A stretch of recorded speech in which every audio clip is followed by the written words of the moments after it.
বন্ধুরা, আপনারা কেমন আছেন? আজকে একটা নতুন ভিডিও নিয়ে আপনাদের সামনে চলে এসেছে। সম্প্রতি সোশ্যাল মিডিয়ায় একটা ইংলিশ ওয়ার্ড নিয়ে খুব আলোচিত হচ্ছে, যে ওয়ার্ডটিতে 45টি লেটার আছে। আমি আমার একটা স্টুডেন্টকে দিয়ে ওয়ার্ডটি লিখিয়েছি। ওয়ার্ডটির নাম হচ্ছে pneumonoultramicroscopicsilicovolcanoconiosis. এই একটি শব্দে ইংরেজি বর্ণ রয়েছে 45টি। এটি একটি মেডিকেল টার্ম।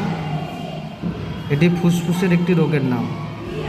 এছাড়াও আমার আরেকটা জানা ওয়ার্ড আছে, সেটা সবচেয়ে বড় টেকনিক্যাল নাম। 1,89,819টি অক্ষরের একটি প্রোটিনের কেমিক্যাল নাম। এটা উচ্চারণ করতে 3.5 ঘন্টা সময় লাগতে পারে। এটি সাধারণত কেউ ব্যবহার করে না।